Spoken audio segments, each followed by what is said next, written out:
Hello friends, मैं हूं आपका दोस्त छय। और आज हम जो सब्जेक्ट पढ़ने जा रहे हैं वो सब्जेक्ट हमारी डेली लाइफ, डेली रूटीन से रिलेटेड है। Air conditioning, refrigeration, lights, power plants, electricity, whatever which is something related to power, energy, etcetera. We are going to discuss about this subject. What is the name of that subject? This is well known subject.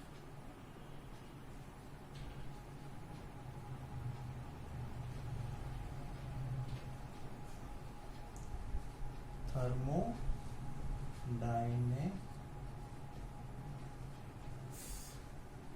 This is a combination of two words, two different Latin words. One is thermo and another is dynamics.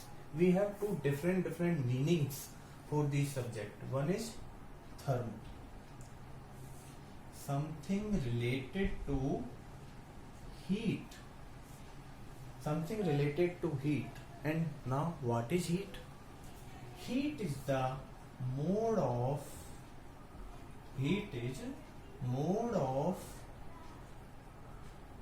energy transfer. Heat is the mode of energy transfer.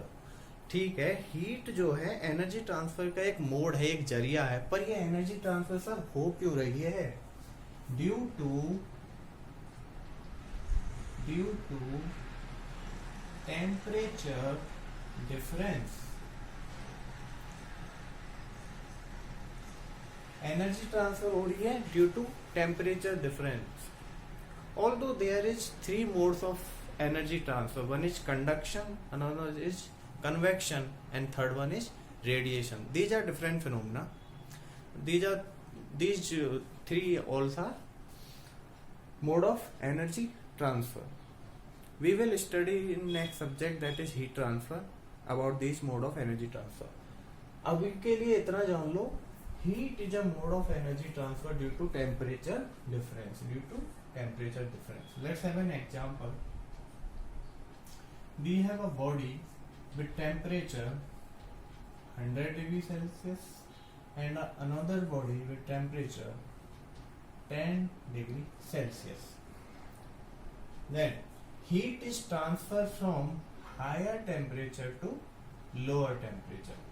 Now the difference is 90 degrees Celsius. So this energy transfer is due to this temperature difference.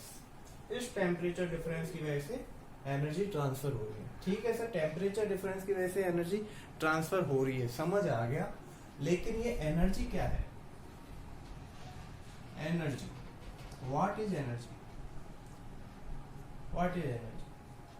Energy is nothing but is a capacity of doing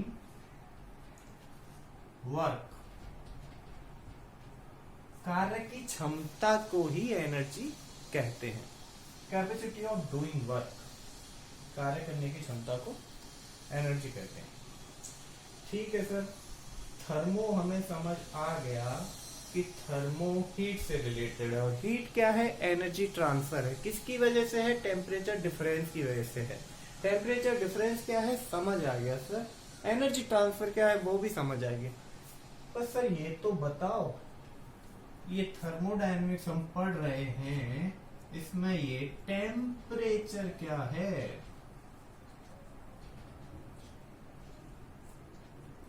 temperature, in simple words you can say this is the degree of hotness and coldness of anything. If you touch a material or any body, you feel some sensation. It may be hot, it may be cold. The unit, something, we have some units for temperature, that is Celsius, Fahrenheit, Kelvin. Some units we have, some instruments we have to measure the temperature. Okay, so this is the degree of hotness and coldness. But what is scientific definition of temperature? Temperature is nothing but is the average random energy per unit molecule.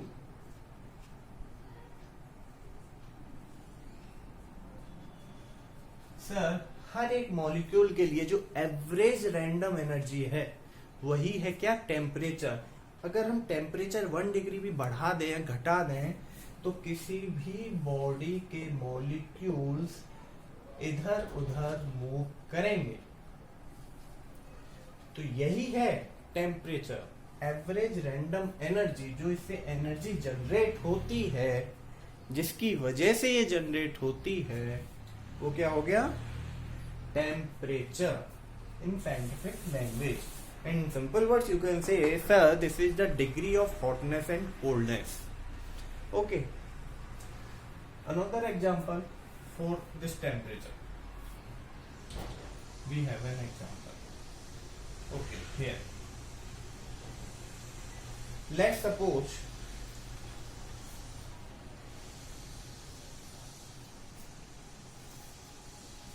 okay, this will take later. This is related to something which is coming, okay, in next lectures. Okay sir, समझ आ गया thermo क्या थी।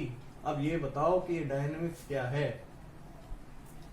Heat क्या है, energy क्या है, temperature क्या है, आपने समझा दिया। पर dynamics, what is dynamics? Word is suggesting dynamics which is moving or vibrating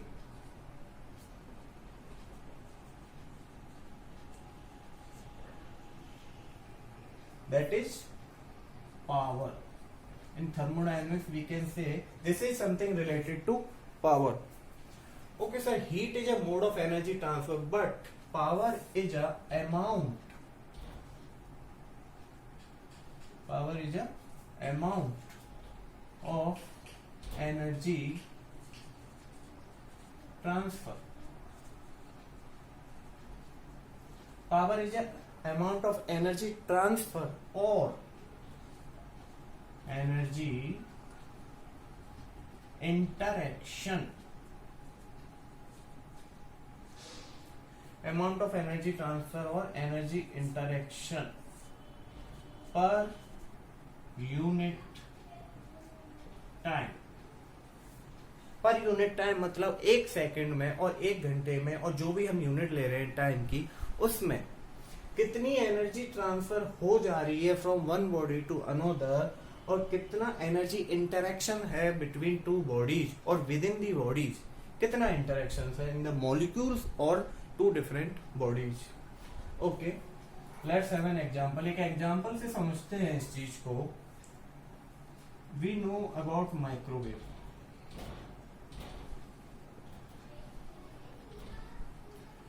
generally घरों में मिल जाता है सबके माइक्रोवेव. क्या काम है भाई इसका? ये है माइक्रोवेव. इसमें हम क्या करते हैं? खाना पका सकते हैं, गरम कर सकते हैं, बेक कर सकते हैं किसी चीज को. कैसे? इसमें होती है हीटिंग रॉड्स चारों तरफ. ओके, और ये हीटिंग रॉड्स हीट अप किससे होती हैं? जब ये माइक्रोवेव कनेक्टेड है इलेक्ट्रिक ग्रिड से. ओके, तो यहाँ क्या हो रहा है साहब? इलेक्ट्रिक एनर्जी यहां से ग्रिड से जा रही है, तो इलेक्ट्रिक एनर्जी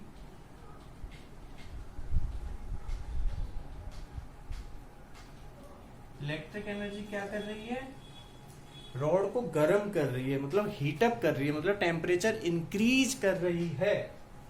ओके, तो इलेक्ट्रिक एनर्जी क्या कर रही है? रॉड्स का टेम्परेचर इंक्रीज कर रही है, हीटअप कर रही है. तो इलेक्ट्रिक एनर्जी यहाँ क्या हो रहा है? हीट एनर्जी में कन्वर्ट हो रही है. Okay, so this phenomena is called energy conversion. This is not interaction, sorry, this is conversion.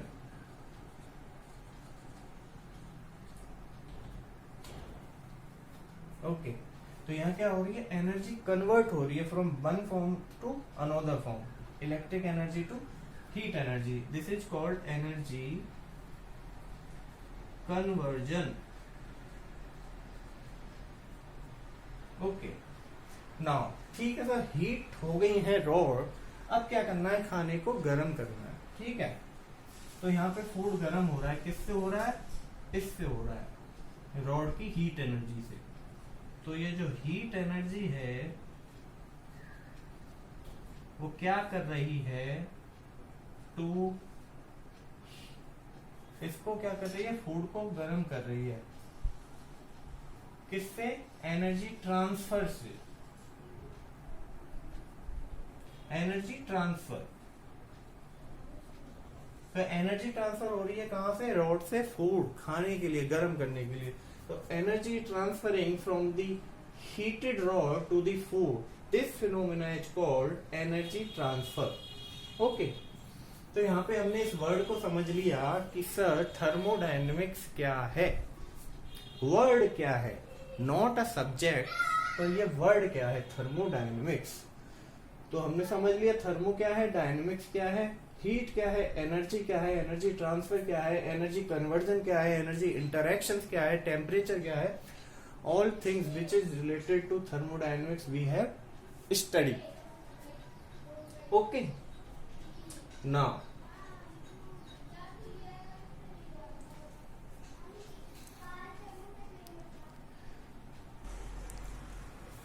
हाँ, तो भाई हमने थर्मोडायनेमिक्स का मतलब समझ लिया कि थर्मोडायनेमिक्स का मतलब क्या है, उसके शब्द का, उस वर्ड का मतलब क्या है। अब डेफिनेशन क्या है सर थर्मोडायनेमिक्स की? थर्मोडायनेमिक्स की डेफिनेशन क्या है sir?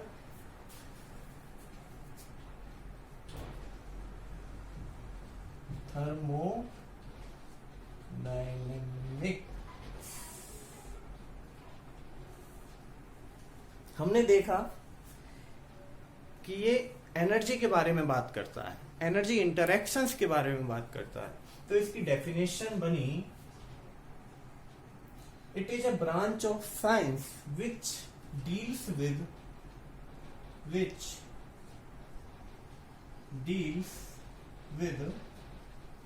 Energy and energy interaction. It is a branch of science which deals with energy and energy interaction. With, भाई ठीक है, एनर्जी एंड एनर्जी इंटरैक्शन के साथ डील करती है, पर किसके साथ, किस पे एनर्जी, किस पे ट्रांसफर, किसके साथ? Okay, with system and surrounding. ठीक है सर, एनर्जी क्या है, एनर्जी इंटरैक्शंस क्या है, ये आपने बता दिया। अब यहाँ पे दो नई चीज आई है, सिस्टम एंड सराउंडिंग। ये क्या है? Okay, system, system can be anything on which your studies focus, जिसके बारे में तुम स्टडी कर रहे हो या करना चाहते हो। मैं चाहता हूं कि सर मैं इसका टेम्परेचर मेजर करना चाहता हूं मार्कर का, तो मेरे लिए सिस्टम क्या है? मार्कर। ओके सर, मैं पानी बॉईल कर रहा हूं, मैं चाह रहा हूं कि वो पानी कितना बॉईल हो गया, कितनी एनर्जी ट्रांसफर कर दी है, कितना टेम्परेचर तक पहुंच गया है। तो हमारे लिए सिस्टम क्या है? That water, not container, that water only our system. Okay, तो system is anything in universe on which our study is focus, or the part of universe which is under investigation, a part of universe which is under investigation. जिस part के ऊपर हमारा investigation है, जिसके बारे में पढ़ना चाहते हैं, जिसके ऊपर हमारी स्टडी फोकस है, उसको क्या बोलेंगे? सिस्टम बोलेंगे। ठीक है साहब? तो हमारे पास एक एग्जांपल है, हम एक कंटेनर में पानी गर्म कर रहे हैं। ओके, और यहाँ पे एक पिस्टन लगा है, मान लो ये मूवेबल पिस्टन लगा हुआ है, दैट कैन मूव।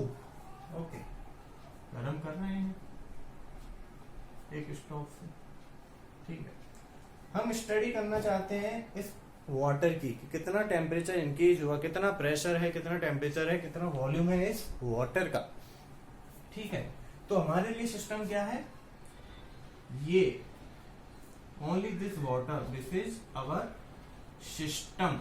ओके, तो जिस वॉल्यूम में अपना सिस्टम है, जिस वॉल्यूम के बारे में हम पढ़ना चाहते हैं, उस वॉल्यूम को हम क्या बोलेंगे, कंट्रोल वॉल्यूम। Control volume. ठीक है सर, सिस्टम के बारे में आपने बता दिया, सिस्टम क्या चीज है। यहाँ पे एक और वर्ड था सराउंडिंग, इसके बारे में तो बताया नहीं। देखो साहब, ये आपका सिस्टम है, अब आ गया सराउंडिंग।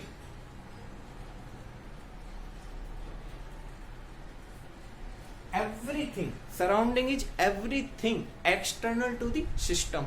सिस्टम के बाहर जो भी चीज है, या सिस्टम को छोड़ के जो भी चीज है दुनिया में, यूनिवर्स में, वो क्या है, सराउंडिंग। ओके, एक्सटर्नल एवरीथिंग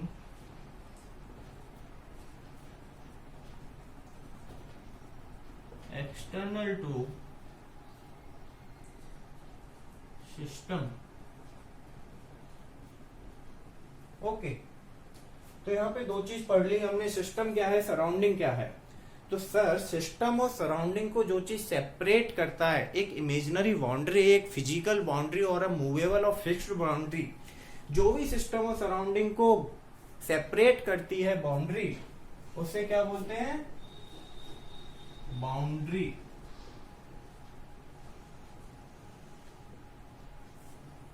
जो भी सिस्टम और सराउंडिंग को सेपरेट करेगा वो है क्या, बाउंड्री। बाउंड्री में भी मूवेबल, इट में भी फिक्स्ड,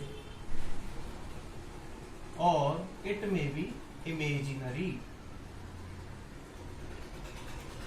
बाउंड्री मूवेबल हो सकती है, मूव कर सकती है, फिक्स्ड हो सकती है, और इमेजिनरी हो सकती है। कैसे सर, ये मूवेबल पिस्टन लगा रखा है, हम इसको गर्म करेंगे तो वाटर के मॉलिक्यूल इधर उधर भागेंगे, स्टीम बनेगी, पिस्टन को अपवर्ड पुश करेगी, तो पिस्टन यहां से मूव होगा। तो this is boundary which is separating system and surrounding, तो दिस इज मूवेबल बाउंड्री। अगर इसी को मैं ले लूं एक क्लोज्ड कंटेनर, तो ये बाउंड्री कैसे हो जाएगी, फिक्स्ड बाउंड्री। और इमेजिनरी बाउंड्री क्या है, open container, there is no boundary, neither movable और नॉर फिक्स्ड, तो वो हो गई इमेजिनरी बाउंड्री। ठीक है सर, तीन चीज पढ़ ली हमने यहां से, सिस्टम, सराउंडिंग एंड बाउंड्री। तो सिस्टम भी तीन टाइप के हो सकते हैं। System, there is three types of system. One is open system, one is close system, and one is isolated system. ठीक है सर, आपने बता दिया तीन टाइप के सिस्टम है। अंतर क्या है, केवल वर्ड का अंतर है कि कोई फिजिकल फिनोमिना है, कोई अलग डेफिनेशन है सबकी, क्या अंतर क्या है। ओके, पहला हम पढ़ते हैं ओपन सिस्टम।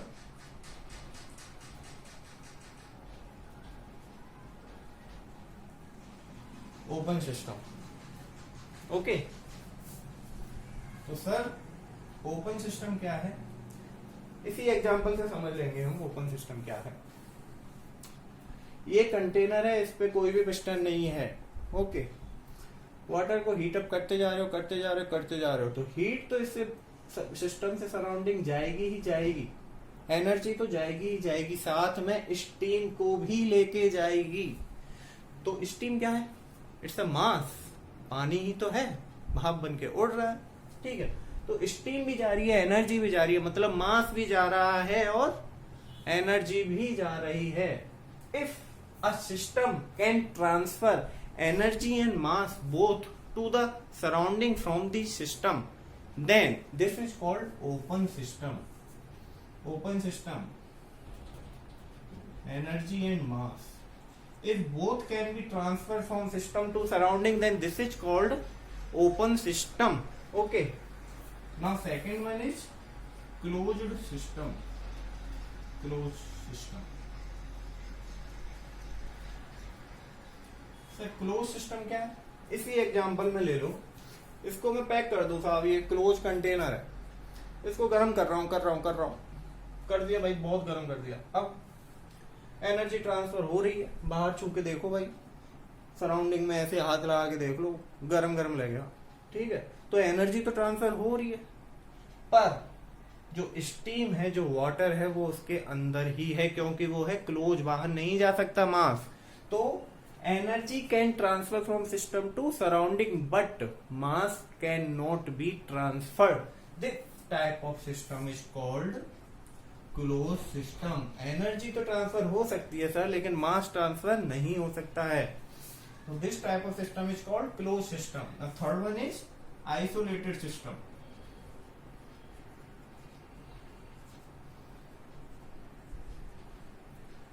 Okay. ये एग्जांपल हम आइसोलेटेड में नहीं ले सकते, लेकिन आइसोलेटेड की डेफिनेशन क्या है वो समझ लेते हैं पहले। Any system that neither transfer energy nor transfer mass. Energy को भी ट्रांसफर नहीं कर सकता, मास को भी ट्रांसफर नहीं कर सकता, मतलब कंजर्व करके रखा है हर चीज को।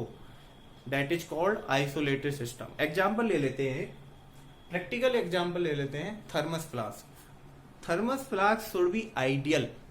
मैं यहाँ पे बात कर रहा हूँ आइडियल की। आइडियल हालांकि कुछ भी चीज नहीं होती है, लेकिन just for our simplicity we can assume that we have a ideal thermos flask.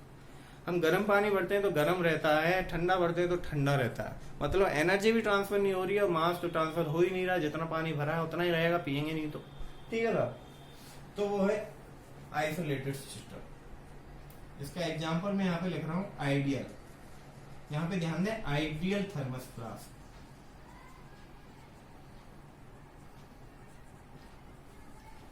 और एक और एग्जांपल ले लेते हैं, अवर अर्थ। बचपन से हम पढ़ते आए, energy neither created nor destroyed. Okay, conservation of energy, Newton's law पढ़ा है ना तुमने, ठीक है। तो एनर्जी साहब क्रिएट नहीं हो सकती, डिस्ट्रॉय नहीं हो सकती। पृथ्वी पे जितनी एनर्जी है उतनी ही रहेगी, इससे बाहर तो जा नहीं रही है, और जितना मास पृथ्वी पे है उतना ही है। तो एनर्जी भी कंजर्व है, मास भी कंजर्व है। तो अपनी अर्थ जो है वो क्या है, आइसोलेटेड सिस्टम, ठीक है साहब। थर्मोडायनेमिक्स में हमने क्या क्या पढ़ लिया है, सिस्टम पढ़ लिया, सराउंडिंग पढ़ लिया, बाउंड्री पढ़ लिया, और 3 टाइप ऑफ डिफरेंट सिस्टम पढ़ लिए, open system, close system and isolated system. हमने एक एग्जांपल ले लिया है। इसके बाद हम क्या पढ़ने वाले हैं, इसके बाद हम पढ़ने वाले हैं कि सर प्रोसेस क्या क्या होती है। थर्मोडायनेमिक्स में कुछ प्रोसेस हैं, कुछ सर्टेन लॉ हैं, कि जिन लॉ की वजह से थर्मोडायनेमिक्स को हम पढ़ते हैं, कि सर साइंटिस्ट ने ये लॉ दिए हैं, कुछ देखा होगा, कुछ विजुअलाइज किया होगा, कुछ प्रैक्टिकल्स किए होंगे जिनकी वजह से वो लॉ बने हैं, तो हम उनके बारे में आगे पढ़ेंगे। पर उससे पहले कुछ प्रोसेस पढ़ेंगे, कुछ फंक्शंस पढ़ेंगे। ओके, तो देखते हैं।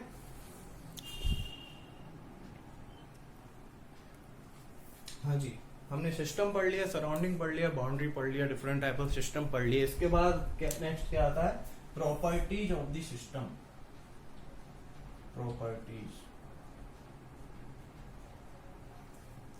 Properties of system. भाई प्रॉपर्टीज क्या चीज है, प्रॉपर्टीज कौन कौन सी है ये तो हम बाद में पढ़ेंगे, पर प्रॉपर्टी क्या है इसका मतलब तो बता दो सर। प्रॉपर्टी का क्या मतलब है, okay. Property can be any physical property, any physical property which define the state of any physical system। कोई भी फिजिकल सिस्टम है, फिजिकल सिस्टम का मतलब जैसे हम देख सके, जैसे हम छू सके, दैट इज फिजिकल सिस्टम, ठीक है। Any physical properties, any physical property that define the state of any physical system।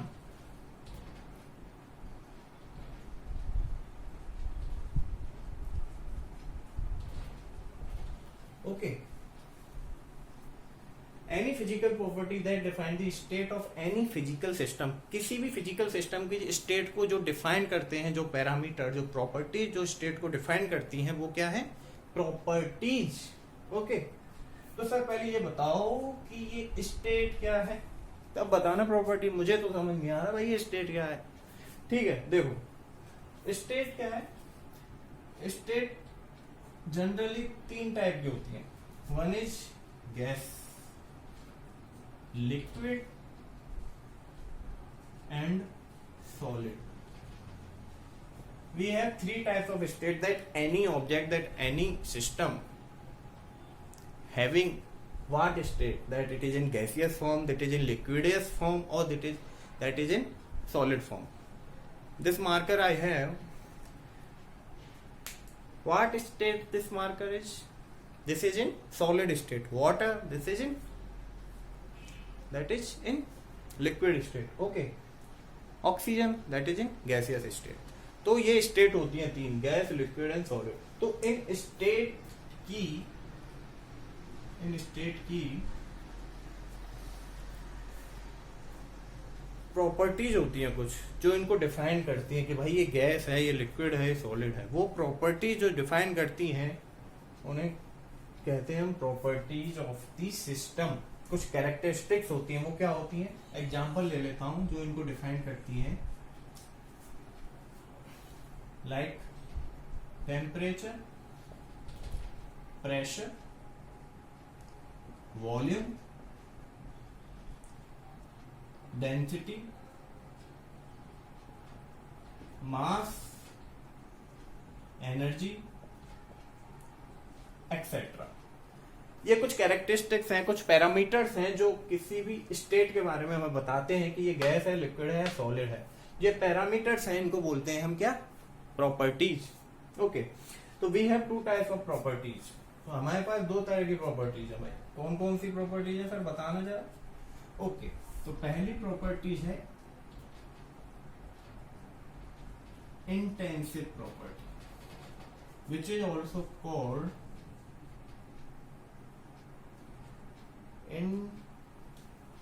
Intrinsic.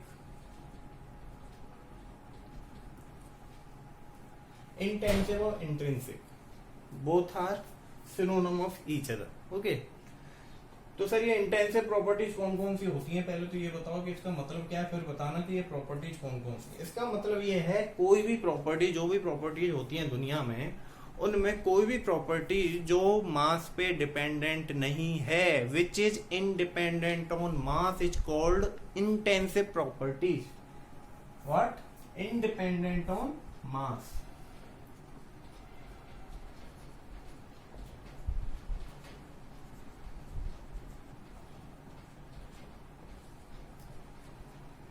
भाई मास पे डिपेंड नहीं होना चाहिए कोई भी प्रॉपर्टी, वो इंटेंसिव प्रॉपर्टी है। तो कैसे सर, बताना जरा कौन कौन सी ऐसी प्रॉपर्टीज है जो मास पे डिपेंड नहीं है। वो मैं एक एग्जांपल से समझाऊंगा जो मास पे डिपेंड नहीं है। उससे पहले जान लो कि सर ये दूसरे टाइप की प्रॉपर्टीज कौन सी है। दूसरे टाइप की प्रॉपर्टीज है एक्सटेंसिव प्रॉपर्टी और एक्सट्रिंसिक।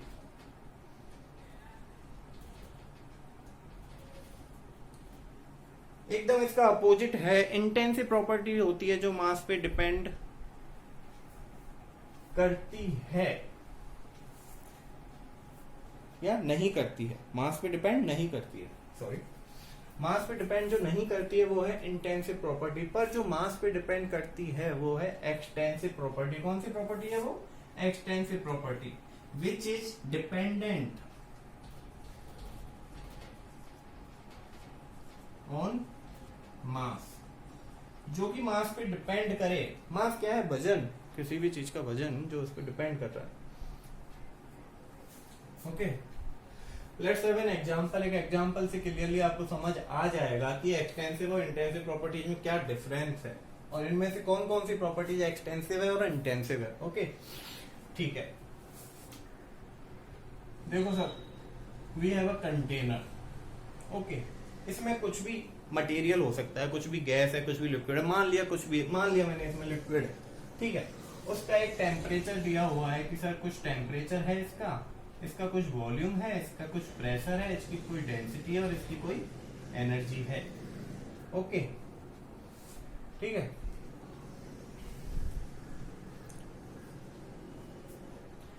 या एनर्जी की जगह ले लो, इसका कुछ मास है। ठीक है सर, ठीक है सर। आपने बता दिया कि इस कंटेनर में एक लिक्विड है जिसकी प्रॉपर्टीज हमें दी हुई है, टेम्परेचर, वॉल्यूम, प्रेशर, डेंसिटी और मास। अब मैं क्या करता हूं कि मैं इसको दो पार्ट में डिवाइड करता हूं। क्या करता हूं? मैं इस कंटेनर को दो पार्ट में डिवाइड करता हूं। मान लो मैंने किसी एक इमेजिनरी बाउंड्री से इसको काट दिया और मैंने बोल दिया कि इसको मैंने दो पार्ट में डिवाइड कर दिया। ठीक है, तो साहब एक बात बताओ, मैंने इसमें पानी भरा 80 डिग्री सेंटीग्रेड पे, क्लोज कंटेनर है, मैंने एक इमेजिनरी पार्ट से इसको डिवाइड कर दिया, तो इसका टेम्परेचर चेंज होगा क्या? होगा क्या? ना मैंने इसमें एनर्जी दी ना इससे एनर्जी ली, तो टेम्परेचर क्यों चेंज होगा? नहीं होगा। तो टेम्परेचर रहेगा कांस्टेंट, टेम्परेचर में कोई चेंज नहीं आएगा। ओके, सिमिलरली प्रेशर, ना मैंने प्रेशर अप्लाई किया, ना कुछ एनर्जी दी, ना प्रेशर रिलीज किया, कुछ नहीं किया, मैंने बस इसको दो पार्ट में डिवाइड किया, तो प्रेशर में चेंज आएगा क्या? नहीं आएगा। तो प्रेशर रहेगा कांस्टेंट। सिमिलरली डेंसिटी, भाई कोई भी मटेरियल है उसकी डेंसिटी तो हमेशा फिक्स ही रहती है, तो मटेरियल तो चेंज ही नहीं हुआ, मैंने कोई मटेरियल इसमें ना डाला ना निकाला। ठीक है, तो इसकी डेंसिटी क्या है? कांस्टेंट। तो सर ये तीनों पैरामीटर तो चेंज ही नहीं हुए, फायदा क्या हुआ? चेंज नहीं हुए, ठीक है, मान लिया। ये वॉल्यूम, भाई दो पार्ट में डिवाइड कर दिया तो वॉल्यूम इसका डिवाइड होगा कि नहीं? होगा। क्यों होगा? ये मार्कर है, मैंने इसको काट दिया, एक ये पहले वॉल्यूम इतना था, अब तो इतना रह गया। वैसे ही तो ये क्या है भाई, दो पार्ट में काट दिया, पहले वॉल्यूम v था, अब क्या रह गया? v/2। सिमिलरली मास भी तो आधा रह गया, मास क्या रह गया? m/2। ओके, तो सर जो प्रॉपर्टी चेंज नहीं हुई मास के साथ, जो चेंज नहीं हुई काटने के बाद भी, जो कांस्टेंट है, वो कौन सी प्रॉपर्टीज हैं? जो इंडिपेंडेंट है मास पे। कौन सी प्रॉपर्टीज थी? Intensive property. और जो सर चेंज हो गई वॉल्यूम और मास, वो कौन सी थी? एक्सटेंसिव। तो सर हम समझ गए हैं इंटेंसिव प्रॉपर्टीज कौन सी होती है, एक्सटेंसिव प्रॉपर्टीज कौन सी होती है, क्या अंतर है। अब कोई पूछेगा तो मैं आराम से बता सकता हूं। तो सर देखो, मास क्या है? Extensive property.